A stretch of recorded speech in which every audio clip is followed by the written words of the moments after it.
back to the BPMO podcast. We're walking through John Maxwell's book, Developing the Leader Within You 2.0. We have David Helps with us, so thank you again, David, for joining us. David is the Chief of Staff over at the Project Management Office for South Carolina's Department of Health and Human Services. So we are honored to have you here, sharing your knowledge and experience. So thank you. Glad to be here. Much. All right, so we just spent 3 episodes on problem solving. So now, instead of talking about problems with us, problems with other people, and finding opportunities, we're going to talk about the quickest way to gain leadership, which, according to John Maxwell, is going through ways to solve problems. That when you solve problems, you gain leadership, you gain cred. We're gonna just dive right in, if that's okay with you. Yeah, you ready? That works. All right. That's good. So we're gonna walk through some solution approaches. So how do you solve problems? What if you have a problem? What's a good framework? We're gonna give you the John Maxwell framework for ways to solve problems, which will help you build your leadership skills. First point: creating a framework to examine the problem. So the framework that he pitches is when you look at a problem, you need to run it through 6 basic things. First, leadership. You need to ask yourself, how does this problem affect our people? You need to look at it from a personnel point of view.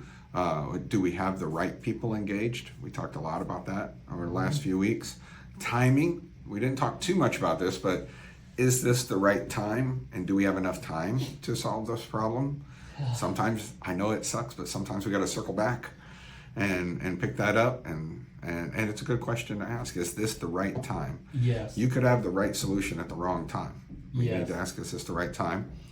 Understanding the vision, which is something you hit on several episodes ago. I think you've hit on this actually several times. Yes. Which is keeping the team focused on what is the goal, what is the vision, right? If I solve, and this is an extreme example, but if I solve how to cook a grilled cheese sandwich, does this really help us meet our vision of ending world hunger? Not necessarily. You know, if I tell somebody this is how you build a car, is this going to help me with robotics on getting a device of some sort to Mars? You know, we need to not try to solve all problems, but keep it focused on the vision. Yeah. Priorities. I hit this one all the time, and I wasn't the first to say it, and I know I won't be the last, but I'm going to say it anyway. If everything is the priority, nothing is a priority. Leaders are responsible for setting priorities. You need to tell your team what is really important. If everything that comes out of your mouth is, we got to do this now, do it now, do it now, do it now. If everything is a super high priority, then that means everything is equal, and therefore it doesn't provide leadership. And then values, not ignoring that you and your team have certain personal values, and is this problem or solution to the problem consistent with those values?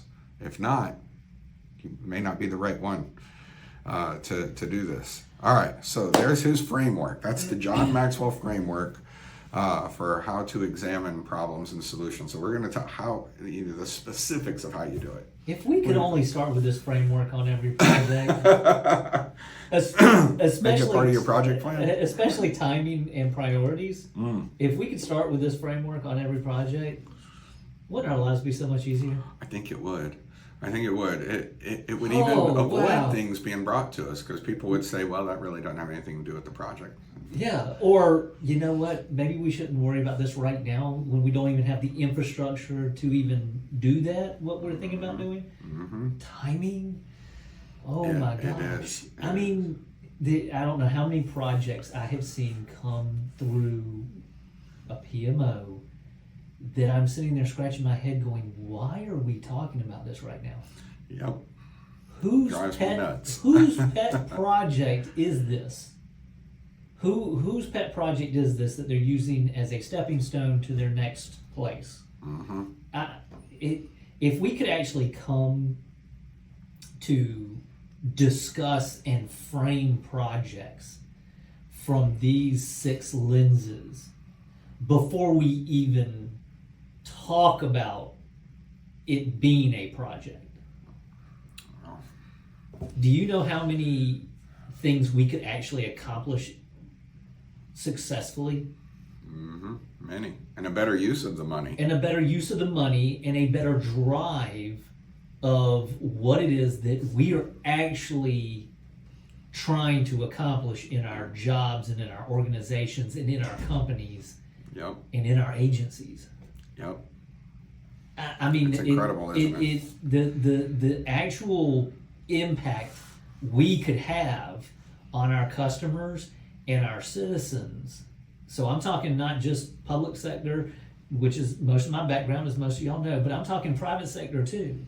If we could come to the charter thinking about these things to begin with, framed in this manner, we could actually cut out the stuff that we know we don't need and work on the things that are the most impactful and the things that will make the biggest benefit for our customers and our citizens.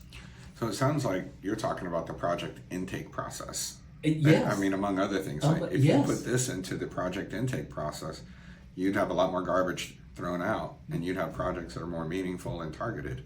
Yes. I have a client, and I'm gonna leave out names, as we always do. We leave out names because there's lessons learned, and we're not criticizing necessarily the past. We're learning from it. Which is the goal. That's the goal. But just to share in this example of a project intake process is there's an electronic health record system that was needed for one of my clients. Yeah. And they happened to be flush with money at the time. And it was not just any money, it was money that it was use it or lose it. Yeah. And so they went out, and before the project even started, they went out and signed a contract that was for a full-blown hospital system that would be like in a major city, or it would even be in a region of states. It was it's not a bad solution, especially in electronic health records. It's still very much developing. But they went out and bought this big system and then shoved it into a project. Yep. And you can see how the problems would have come out. When we really flushed this out several years later, we started noticing we're only using maybe 5 to 10% of the functionality. Exactly. But we implemented such a much bigger process. If they had gone through this framework and said, what do we really need? And they walked through all these questions, we probably would have went with something that's like used by,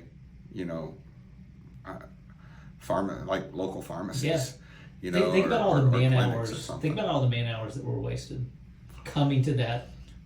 Thousands. You're literally talking about thousands. Yeah. Of, wow, we really don't need this or that or this. But we just need these elements, and we would have been fine. But again, this is lesson learned. Yeah. But if we were to put this framework into a project intake process, definitely would have helped. Yeah. All right. So going on to the next one in terms of a solution approach would be what is value shared problem solving. So kind of like we said before, the best problem solver. You don't work alone in this, and he makes a big thing about removing silos. And I've had other clients in the past too that they're major silos. Silo is almost a buzzword, but we still have them. It's somehow, I don't know if we just naturally want to compartmentalize and not work with the others around us. Operationally, you really want to define your role so you can have success in that role, and it seems like a side effect of that is a silo. Yes. So as project managers, we have to dip into each of those silos, which means we really have to get rid of the silos. Correct. If we're going to pull it in. We have to knock the silos out of the way. For as many decades, because I know my dad talked about silos and the ills of silos back when he was working years ago. I remember sitting and listening to him complain and talk about the issues at work because of the silos and stuff like that. And here we are, I'm still dealing with this. And they're going to deal with it after us. And they are. You're right. There is something that has to be drawn out about why this group of people in this organization or this agency is doing what they're doing. There's got to be something, some purpose, some driver, right? Yeah. But at the same time, what they do for your organization, your company, and or your agency cannot live in a vacuum. If it does, then it's just a small company in and of itself, which is why we have issues addressing full picture solutions, because everything, so you're right, there needs to be a drawing up of why this group is in existence. But there also has to be an understanding and a broader based discussion of the values of the organization as a whole. And based on those broader values, that's where the silo has to have open slots that can go between each other. Yes. It's got to connect based on the value of what it is that we're trying to accomplish as individuals, as divisions, and as the broader organization in our company. And we've got to figure that out. We've got to figure out how to have that unit working smoothly, but have the cross sections occurring smoothly.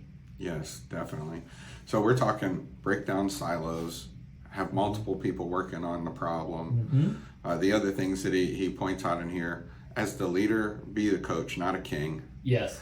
You know, bring people along. You know, sometimes people just think that if they're the leader, then they have to be the source of all good, and it's just not the case. It's not even close. No. Thankfully, No, it's not it's even not. close, or I wouldn't It's have enough not. to pay for my meals. Yeah. And then the last two is one, creating an environment where people are encouraged to speak up. And then once you have the problem, socializing it before you actually formally pitch it. Yes. So it's those rods that go across the silos. That's what you're talking about here. You're talking about getting everybody to acknowledge that there has to be this broader base of work and understanding. And then at that, everybody has to be empowered to bring to the forefront the possible solutions that we have, that then we can use across all the sectors that are involved. And by doing that, you're going to build up that next group that's going to take that company into the future. Absolutely. All right, so John Maxwell does that. I'm going to summarize this next one a little bit because he doesn't say this. This is Tony going to say this. Basically, what I think John is advocating without actually saying it is that we have to be willing to take one step down in order to take two steps up when we talk about leading our teams through it. And now this part is what John Maxwell did say, is that when you are leading your team through problem solving, you're actually trying to solve the problems. First, you imagine you're talking to your team, and again, this is another framework thing, but you're talking to your team and everybody's sitting around the table going, we don't have an answer. Then you as the leader say, yeah, there is no answer to this. You know, we seem to have to solve it. There could be an answer though, right? So I've taken a step down to join the team in the pit where they're at and say, you know, you're right, there is no answer. Then I go, but there could be an answer. And after I say there could be an answer, and people go, well, maybe there could be an answer. You go, yeah, I have an idea. And you start talking about an idea. Everybody goes, yeah, I have an idea too. I have an idea too. And you go, well, so then there is an answer. So we took a step down in order to take two steps up.